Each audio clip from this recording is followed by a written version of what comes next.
Bismillah, alhamdulillah, salatu wassalamu ala rasulillah wa ala alihi wa sahbihi wa mawalah. Nawaina ta'allum wa ta'lim wa tadhakkur wa tadhkir wa nafa wal intifa' wal ifadata wal istifadah wal hatha ala tamasuki bi kitabillahi wa sunnati rasulillahi sallallahu alaihi wa alihi wasallam wa du'a ila al-huda wa dilalata ala al-khair ibtigha'a wajhillahi wa qurbihi wa thawabih. Ya Fattahu ya Alim, ya Fattahu ya Alim, ya Fattahu ya Alim, iftah alaina fathan qariban ya arhamar rahimin. Insyaallah pada hari ini kita akan melanjutkan pelajaran tentang pembahasan-pembahasan masalah-masalah fikih yang ada di kitab Safinatun Najah. Sebelum ini kita sudah membahas masalah wudhu dan masalah mandi wajib. Hari ini kita akan membahas masalah syarat-syarat sahnya wudhu dan mandi itu tadi. Artinya wudhu dan mandi itu tadi tidak sah apabila syarat-syarat ini tidak terpenuhi. Taib qala al-musannifu rahimahullah ta'ala wa radhiyallahu anhu wa ankum wa an walidikum wa an masyayikhikum wa an nabikum. Faslun fi syurutil wudhu. Syurutul wudhu'i 'asyarah. Al-Islam wa tamyiz anil haidhi wan nifas wa amma yamna'u wusulal ma'i ilal basharah wa alla yakuna 'alal 'udwi ma yughayyirul ma' wal 'ilmu bi fardiyatihi wa alla ya'taqida fardhan min furudihi sunnah wal ma'ut tahur wa dukhulul waqti wal muwalatu lidaimil hadath. Baik, jadi ini tadi 10 syarat atau 10 syarat-syarat sahnya wudhu dan mandi, yang mana apabila wudhu dan mandi itu tidak memenuhi syarat-syarat sahnya ini, maka wudhu dan mandinya itu tidak sah. Yang pertama adalah al-Islam. Jadi wudhu dan mandi itu tadi tidak sah apabila dilakukan oleh orang kafir, karena syarat sahnya wudhu dan mandi itu adalah al-Islam. Nah, kenapa tidak sah dilakukan oleh orang kafir? Karena wudhu dan mandi ini membutuhkan yang namanya niat, dan niat itu syaratnya adalah al-Islam. Nah, tapi di sini ada pengecualian, di mana di situ orang kafir mandinya menjadi sah, yaitu apabila seorang muslim mempunyai istri beragama Nasrani atau Yahudi, kemudian istri ini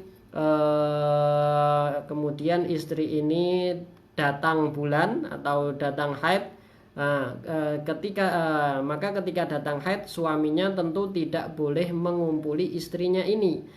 Tapi apabila sudah berhenti atau sudah selesai haid atau nifasnya, maka istri ini belum boleh dikumpuli atau belum boleh digauli oleh suaminya, kecuali apabila si istri ini istri yang beragama Nasrani ataupun Yahudi ini sudah melakukan mandi setelah haid dan mandi dengan tujuan supaya suaminya boleh menggaulinya.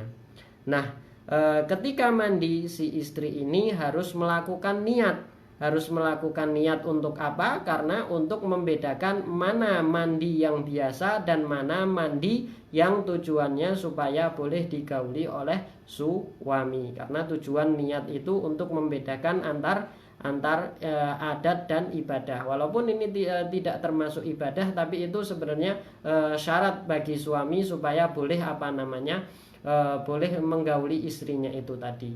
Ini untuk masalah syarat yang pertama, yaitu apa? Yaitu al-Islam. Kemudian syarat yang kedua at-tamyiz. Apa itu tamyiz? Tamyiz itu secara bahasa Arab artinya membedakan, ya. Secara bahasa Arab artinya membedakan, tapi di sini yang dimaksud yang dimaksud dengan tamyiz di sini adalah kemampuan seseorang untuk membedakan antar hakikat, yang mana bisa diukur dengan apabila seseorang itu dapat mandiri dalam makannya, dalam minumnya, dalam mandinya, dalam istinjanya, maka dikatakan si anak ini, biasanya ini nanti dari anak kecil itu dia harus mumayyiz dulu supaya ibadah-ibadahnya sah. Nah, apabila si anak ini dia sudah bisa makan sendiri, mandi sendiri, minum sendiri, dan istinja sendiri, maka anak ini dikatakan mumayyiz. Ini ukuran tamyiz itu tadi. Ada juga ulama yang mengatakan bahwasanya ukuran tamyiz itu apabila si anak sudah bisa diajak tanya jawab, sudah pandai menjawab pertanyaan. Ada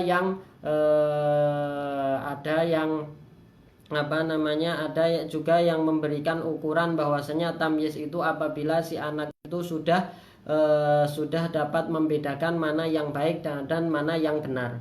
Cuman yang terakhir ini agak sulit karena orang yang sudah dewasa pun masih banyak yang belum bisa membedakan mana yang baik dan mana yang benar.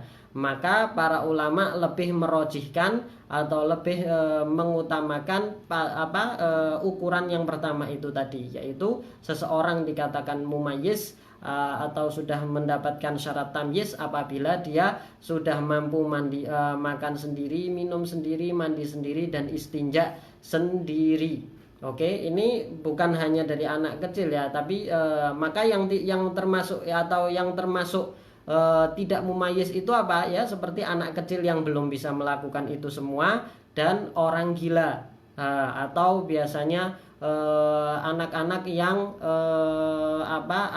yang mengalami Down syndrome, ya kan. Down syndrome itu mereka dikatakan belum mumayyiz karena mereka sebagian dari mereka yaitu belum bisa makan sendiri, tidak bisa makan sendiri, minum sendiri, walaupun sudah dan tidak bisa mandi sendiri, istinja sendiri, walaupun sudah dewasa. Maka anak yang seperti ini dia ghairu mukallaf. Ghairu mukallaf dan tidak bisa diajari untuk beribadah, dan dia tidak bisa melakukan niat, ya kan, karena dia tidak bisa, sulit untuk difahamkan bagaimana cara berniat.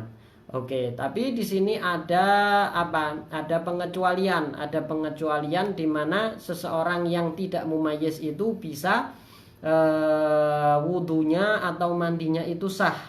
Yang pertama adalah anak bayi yang belum mumayyiz yang akan ditawafkan atau akan diajak tawaf oleh orang tuanya, atau akan dibawa tawaf oleh orang tuanya. Maka anak ini atau syarat dari tawaf itu adalah suci dari hadas besar maupun hadas kecil. Maka anak ini apabila orang tuanya, maka orang tuanya atau ayahnya harus mewudukan si anak kecil ini yang belum mumayyiz ini, dan niatnya diwakilkan oleh orang tuanya, dan yang mewudukan harus ayahnya itu tadi. Nah, itu pengecualian yang pertama. Pengecualian yang kedua, apabila ada seseorang yang memiliki istri yang gila.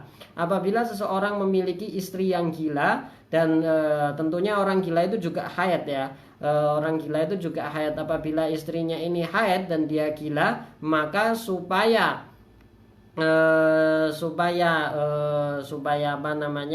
setelah haidnya itu selesai, supaya dapat digauli oleh suaminya, maka si istri yang gila ini harus mandi juga supaya boleh digauli oleh suaminya, walaupun dia tidak bisa niatnya bisa diwakilkan oleh suaminya. Ini pengecualian yang kedua.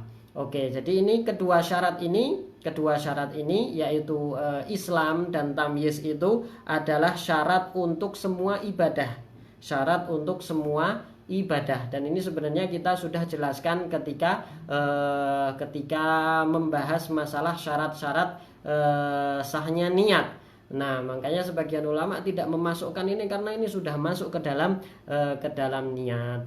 Oke, kemudian selanjutnya syarat yang selanjutnya adalah an-naqa 'anil haidhi wan nifas.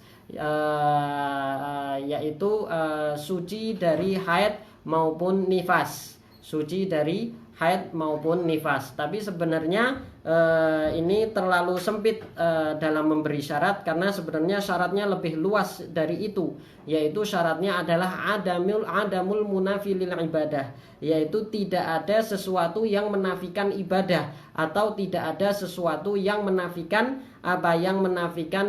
mandi atau wudhu itu, maka masuk ke dalamnya semua perkara yang membatalkan wudhu dan masuk ke dalamnya semua perkara yang itu wajib mandi. Artinya apabila ada orang wudhu sambil kencing, ya tidak sah wudhunya, ya kan. Ada orang wudhu sambil memegang lawan jenis, misalnya istrinya, ya tidak sah wudhunya. Karena apa? Karena kencing dan memegang lawan jenis itu itu membatalkan wudhu. Artinya dia melakukan wudhu dan melakukan sesuatu yang bertentangan dengan wudhu. Demikian juga orang yang mandi sambil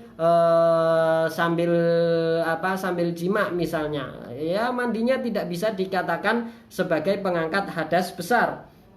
Demikian juga orang yang mandi ketika air maninya masih keluar, itu juga tidak bisa mengangkat hadas besar karena terjadi sesuatu yang menafikan ibadah atau menafikan mandi dan wudhu itu tadi.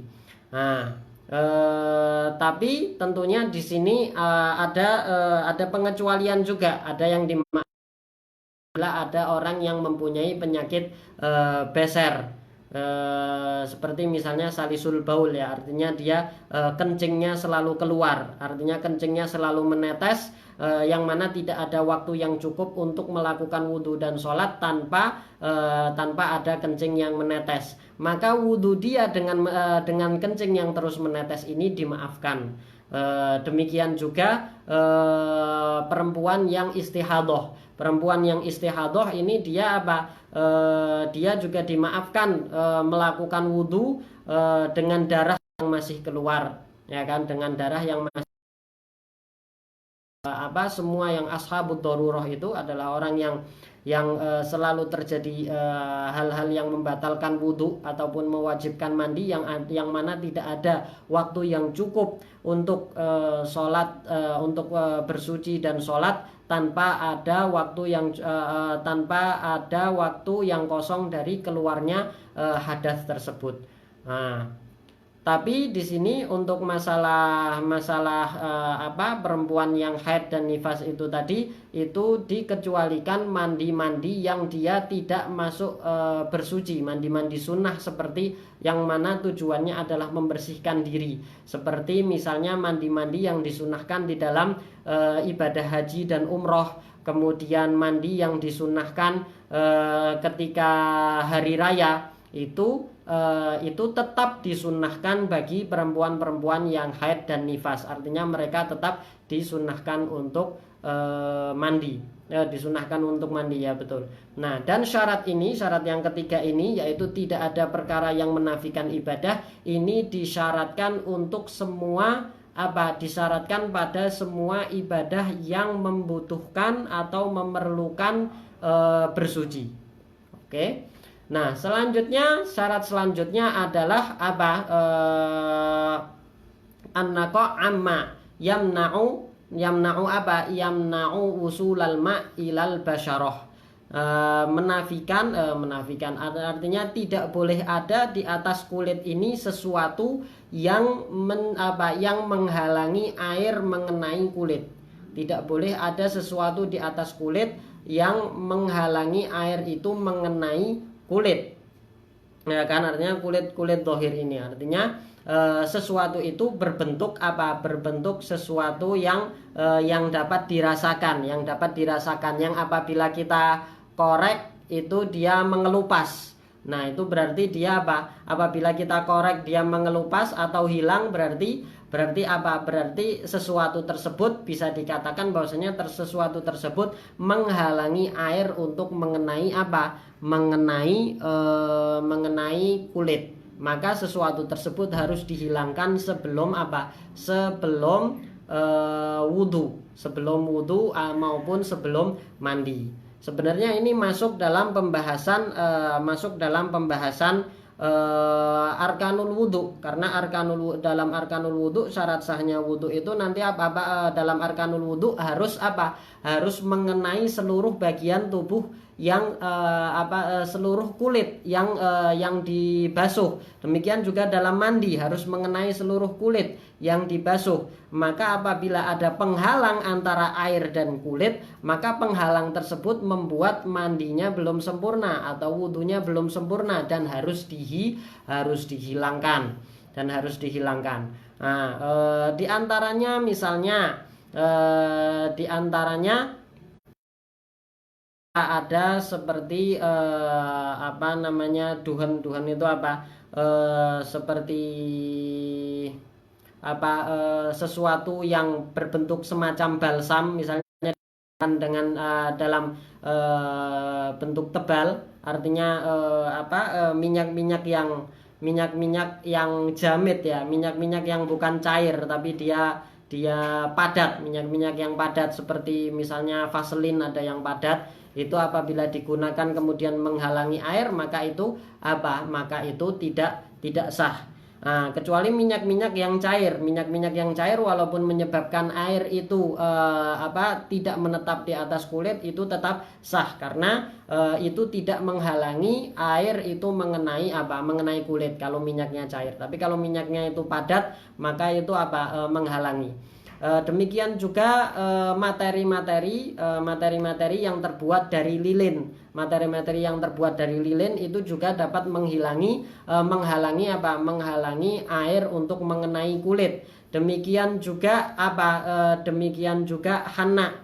itu henna itu ya, pacar. Henna atau pacar itu sebelum ainnya itu, henanya itu sendiri atau pacarnya itu sendiri, ketika digunakan sebelum dibasuh kan dia ada barangnya ya, ada materinya. Artinya apabila dikorek itu dia akan akan terkelupas. Nah, maka itu ketika sebelum dibasuh itu juga termasuk sesuatu yang menghalangi air terkena air. Tapi setelah dibasuh kemudian yang tersisa hanyalah warnanya saja, tapi materinya itu sudah tidak ada, hanya warnanya, maka itu tidak menghalangi air untuk mengenai kulit. Nah, karena itu hanya asarnya saja, hanya bekasnya saja, tapi barangnya sudah tidak ada, materinya sudah tidak ada. Kemudian juga termasuk yang perlu dihilangkan adalah misalnya ada duri atau apapun itu yang menancap di kulit, ya kan, yang menancap di kulit, yang apabila kita buka kulit itu tidak menjadi tidak yaltaim, kulit itu tidak menjadi rapat kembali, artinya kulit itu menjadi tetap lubang. Maka syaukah ini atau duri ini atau apapun itu yang menancap harus dihilangkan supaya dapat membasuh bagian kulit yang nampak dari lubang tersebut, ya kan, bagian kulit yang nampak dari lubang tersebut. Itu apabila tidak ditakutkan perkara yang membahayakan. Oke, selanjutnya juga misalnya apabila ada darah yang menggumpal atau darah yang kering. Darah kering itu juga perlu dihilangkan. Tapi beda sama ini ya, sama koreng. Tahu koreng? Koreng itu yang apabila habis kita luka, kemudian ada kulit yang membentuk warna keras coklat kehitaman seperti warna darah, itu hukumnya sama dengan kulit. Artinya itu tidak perlu untuk dikorek atau dihilangkan. Kemudian juga termasuk yang menghalangi, diantara yang menghalangi juga debu yang ada di debu-debu yang tebal yang ada di atas kulit kita, yang apabila yang mudah dihilangkan. Tapi beda sama daki. Kalau daki tak perlu dihilangkan. Artinya daki itu hukumnya sama dengan sama dengan kulit. Nah, termasuk juga yang menghalangi adalah kotoran di bawah kuku. Kotoran yang mengumpul di bawah kuku itu menghalangi air. Apabila kotoran ini munculnya adalah karena disebabkan oleh pekerjaan, misalnya tukang yang pekerja bangunan atau petani yang kerja di sawah, kemudian ada tanah-tanah di kulitnya, atau tukang masak yang di sela-sela kukunya itu masih ada gumpalan-gumpalan tepung. Itu semuanya harus dihilangkan sebelum wudhu ataupun sebelum mandi. Tapi kalau misalnya kotoran-kotoran itu terbentuk dari kotoran-kotoran badan, ya kan, terbentuk dari daki atau kotoran-kotoran badan, maka itu tidak masalah. Hukumnya sama seperti apa? Seperti daki. Nah, tapi untuk pekerja-pekerja tadi yang selalu tangannya itu kuku-kukunya disisipi oleh kotoran-kotoran seperti tanah, tepung dan lain-lainnya, atau semen dan lain-lainnya, itu apabila dia mubtala, artinya sulit baginya untuk apabila setiap wudhu harus membersihkan kotoran-kotoran tersebut, maka itu dimaafkan apabila yang tersisa hanya sedikit. Artinya tidak harus bersih-bersih sangat. Bahkan Imam Bajuri di dalam hasyiahnya mengatakan atau menukilkan bahwasanya di dalam madhab sendiri ada pendapat yang mengatakan bahwasanya kotoran di bawah kuku itu ma'fu mutlakon, artinya dimaafkan secara mutlak, artinya walaupun tidak dibersihkan tidak masalah. Dan itu bisa diikuti, pendapat tersebut bisa diikuti bagi orang-orang yang kesulitan untuk melakukan pembersihan kuku setiap akan sholat, bagi orang-orang yang mempunyai pekerjaan-pekerjaan yang membuat kukunya itu selalu disisipi oleh kotoran. Oke, kemudian juga termasuk di antara yang menghalangi adalah kotoran mata atau belek ini ya. Ya, itu ketika wudhu agar dihilangkan, atau biasanya debu-debu itu juga kalau misalnya kita dari luar datang setelah naik motor pulang, itu biasanya kalau kita beginikan itu masih ada debu-debu yang menempel, itu agar dihilangkan. Oke, kemudian juga diantara yang dapat menghalangi air ketika wudhu itu adalah apa yang digunakan para wanita di atas wajah mereka, seperti foundation itu kalau misalnya itu termasuk yang diantara yang menghalangi air untuk mengalir di atas kulit. Demikian juga bedak-bedak yang tebal, kemudian yang merah-merah wajah itu, kemudian lipstick, ya kan, kemudian kitek atau yang digunakan untuk menghiasi kuku, itu semuanya apabila dikorek itu kemudian dia akan mengelupas atau hilang, berarti dia ada materinya, dan materinya itu menghalangi air untuk mengalir di atas kulit. Maka hal-hal tersebut harus dihilangkan sebelum wudhu. Demikian juga apabila ada minyak rambut yang digunakan para lelaki, dan minyak rambut tersebut menyisakan materi yang menghalangi air untuk mengenai rambut atau kulit kepala, maka itu harus dihilangkan apabila yang dibasuh adalah bagian tersebut atau apabila memenuhi semua kepala. Tapi tidak termasuk tadi kita sudah jelaskan, yang termasuk menghalangi air di sini adalah minyak yang cair ya. Minyak yang cair itu tidak termasuk, kecuali minyak tersebut dapat menghalangi air untuk mengalir. Artinya ketika air itu mengalir, dia akan terputus atau berhenti airnya, berarti di situ dia menghalangi.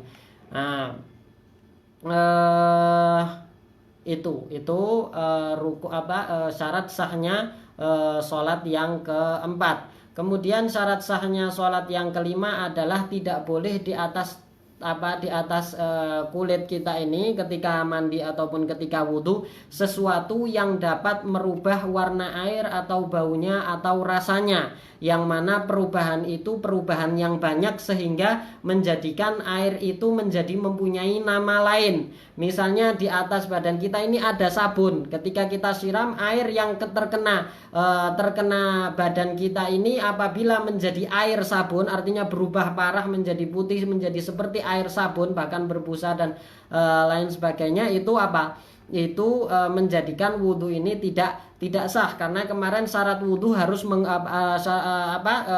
di dalam nanti salah satu syarat wudhu itu atau mandi itu adalah alma at-tohur, artinya air yang mutlak, artinya air yang belum terkontaminasi oleh sesuatu yang najis atau sesuatu yang suci tapi merubah atau sesuatu yang air yang sudah digunakan untuk berwudu. Maka itu apabila air tersebut berubah sifatnya, misalnya di tangan kita ada banyak tinta kemudian menjadi air yang kita gunakan wudu berubah semen,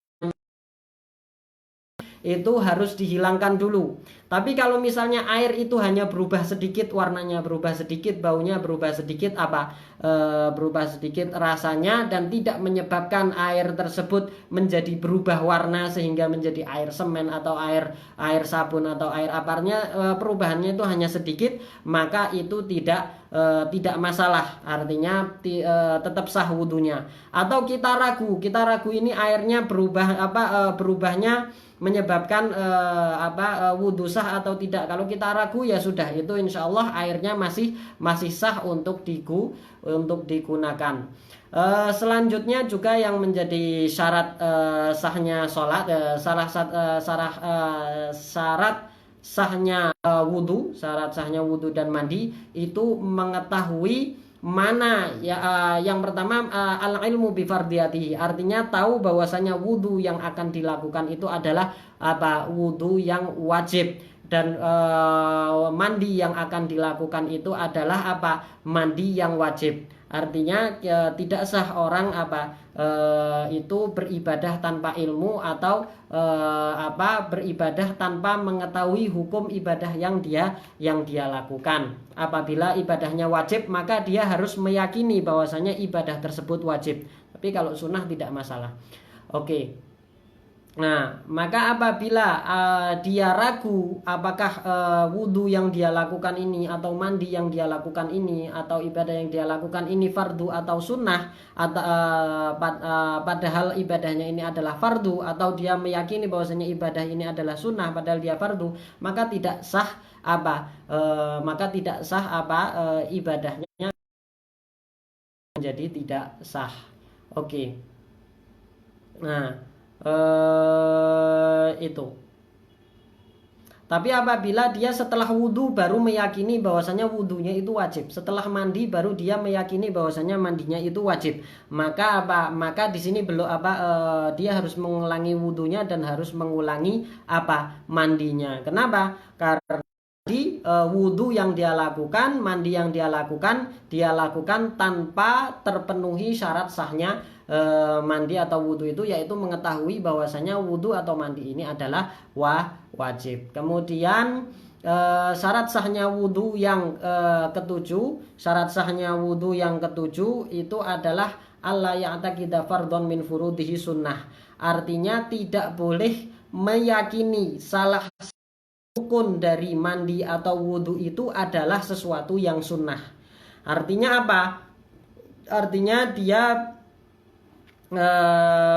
harus membedakan antara mana rukun-rukun wudhu dan mana yang sunnah, atau mana rukun mandi dan mana yang sunnah, membedakan. Atau dia tidak bisa membedakan, tapi dia di wudhu dan semua amalan yang ada di mandi itu semuanya wajib. Nah, itu juga sah juga, boleh seperti itu. Yang penting tidak meyakini salah satu dari rukun wudhu atau rukun mandi itu tadi sebagai sesuatu yang sunnah. Atau boleh juga dia meyakini bahwasanya di dalam wudhu dan di dalam amalan mandi ini ada yang wajib, ada yang sunnah, tapi dia tidak tahu mana yang wajib, mana yang sunnah. Dia cuma meyakini ada yang wajib, ada yang sunnah. Artinya ketika dia ditanya salah satu rukun mandi atau wudhu, ditanya ini hukumnya wajib atau sunnah, dia bilang saya nggak tahu. Nah, orang yang seperti ini juga juga dibolehkan, juga wudhunya masih sah, karena dia tidak meyakini salah satu dari rukun wudhu atau rukun mandi itu sebagai apa? Sebagai sunnah. Oke, sebagai sunnah. Tapi ini untuk yang terakhir ini ada perbedaan antara Imam Romli dan Imam Ibnu Hajar. Imam Ibnu Hajar membolehkan itu walaupun untuk orang yang alim, artinya orang yang mengetahui hukum ini. Tapi Imam Romli mengatakan yang mengetahui hukum ini tidak boleh menggunakan opsi yang terakhir itu tadi. Yang syarat sahnya wudhu dan mandi selanjutnya adalah menggunakan air yang suci dan mensucikan, yaitu al-ma'ut tahur, yaitu air yang masih dalam keadaan aslinya belum terkontaminasi suatu campuran yang merubah sifatnya, warna, rasa dan baunya, kemudian juga belum terkontaminasi dengan sesuatu yang najis atau belum digunakan untuk melakukan bersuci mandi atau sesuatu yang najis. Kemudian tapi tidak disyaratkan harus yakin bahwasanya air ini itu suci, tidak harus yakin. Misalnya kita ragu bahwasanya air ini suci atau najis, kita ragu, tidak masalah selama kita ragu.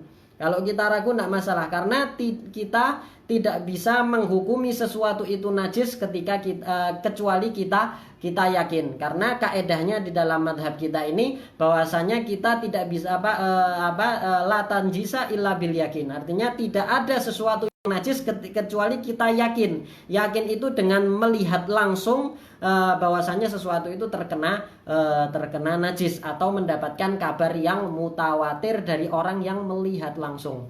Oke. Jadi seperti itu, artinya nggak harus yakin banget bahwasanya air itu suci. Walaupun kita ragu air itu najis atau tidak, air itu najis atau tidak itu juga tidak masalah. Oke. Selanjutnya,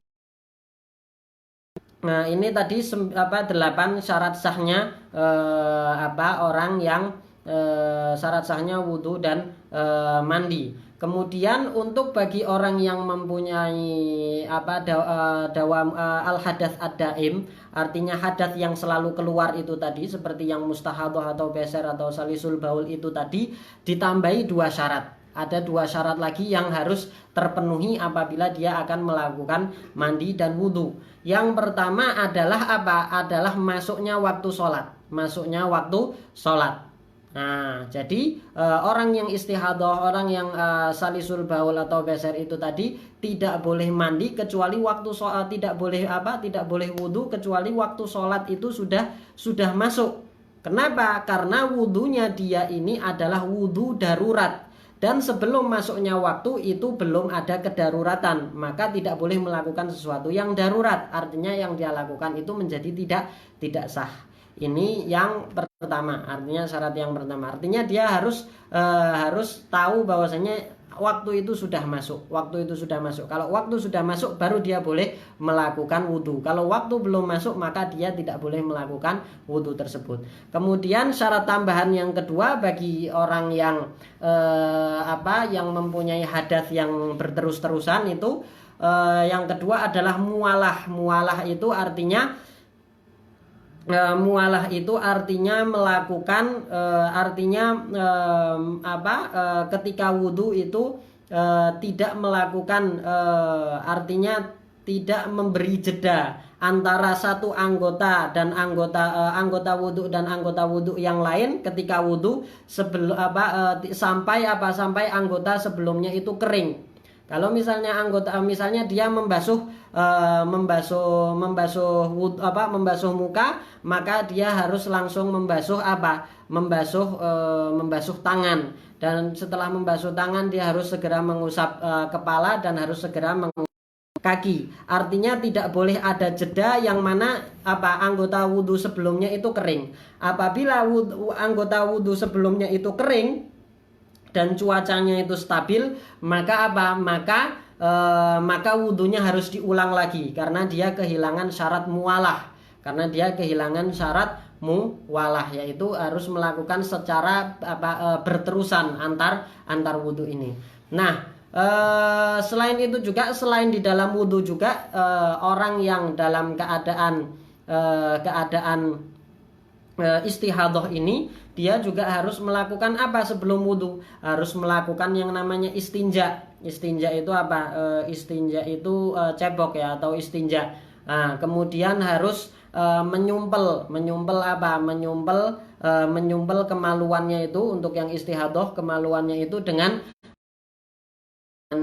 apa namanya, dengan kapas atau tisu, tapi dengan syarat apa? Dengan syarat dia harus menyumpel itu dengan syarat tidak menyakiti dia apabila disumpelkan, dan juga tidak dia tidak dalam keadaan berpuasa.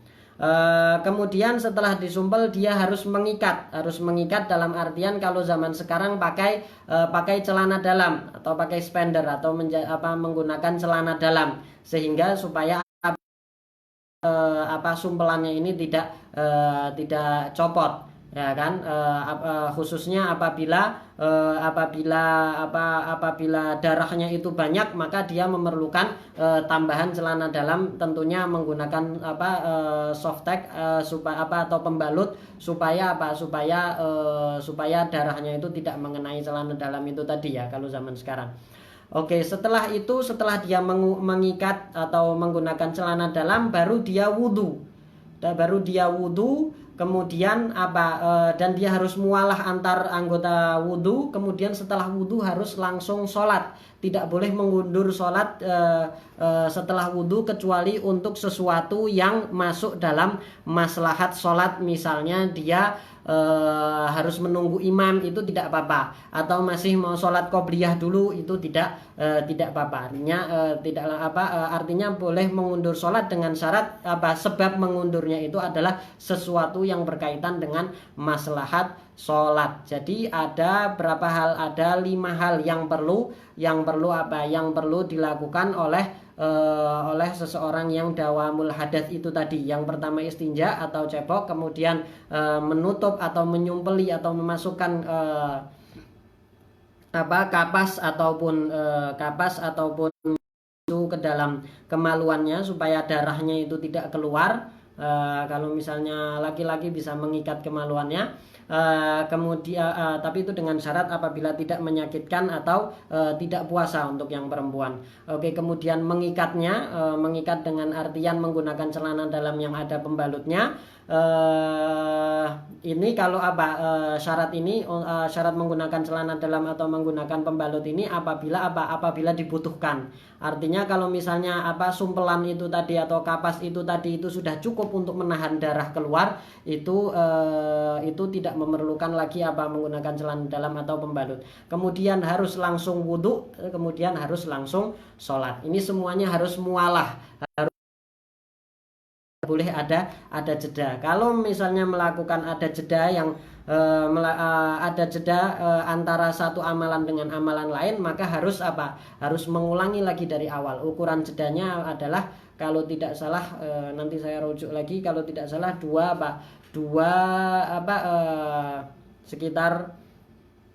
sekitar ukuran orang yang sholat 2 rakaat tapi rukunnya aja, artinya sekitar 2 menitan gitulah, 2 menit atau 3 menit.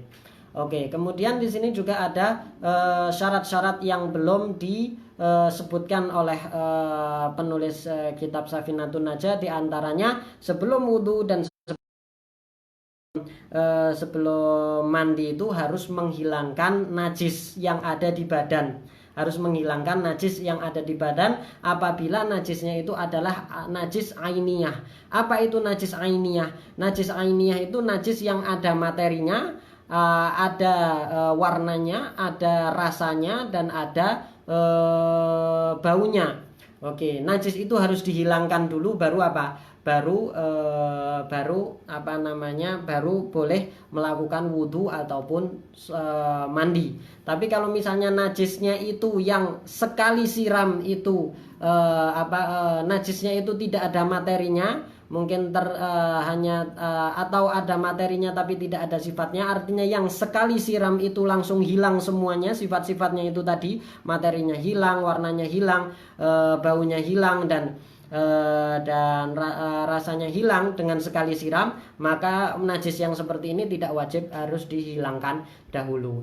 Kemudian juga syarat sahnya juga ini sebenarnya masuk syarat syarat wajib ya, air di bagian-bagian yang harus air. Kemudian harus yakin terhadap bahwasanya sebab wajibnya mandi atau sebab wajibnya wudhu itu tadi benar-benar terjadi. Artinya kita harus yakin memang wudhu kita sudah batal, atau kita harus yakin memang terjadi pada diri kita bahwasanya kita junub atau lain-lain. Dan kemudian juga harus niat itu harus selalu ada di dalam hati, artinya tidak ada sesuatu yang menyebabkan kita lupa akan niat kita. Kemudian juga tidak boleh mentaklik niat. Nah, kira-kira itu syarat-syarat sahnya sholat, syarat-syarat sahnya wudhu, syarat-syarat sahnya wudhu yang dan mandi. Syarat-syarat sahnya wudhu dan mandi yang apabila tidak dilakukan maka wudhu dan mandinya tidak sah. Sebagian masuk dalam syarat niat, sebagian masuk dalam rukun wudhu. Maka sebenarnya yang benar-benar dia adalah syarat itu ya, yang benar-benar syarat itu tadi al-ma'ut tahur, kemudian al-ilmu bifardiyatihi, kemudian air yang mutlak, kemudian mengetahui bahwasanya wudhunya ini wajib, kemudian tidak meyakini salah satu rukunnya itu sebagai sunnah, kemudian masuknya waktu dan mualah. Kira-kira itu yang benar-benar syarat sahnya wudhu dan mandi. Adapun syarat-syarat yang lainnya sebagian masuk dalam syarat-syarat niat, sebagian masuk dalam rukun-rukun wudhu dan mandi itu sendiri. Wallahu a'lam. Wassallallahu ala sayyidina Muhammadin wa ala alihi wa sahbihi wasallam. Wal afu minkum.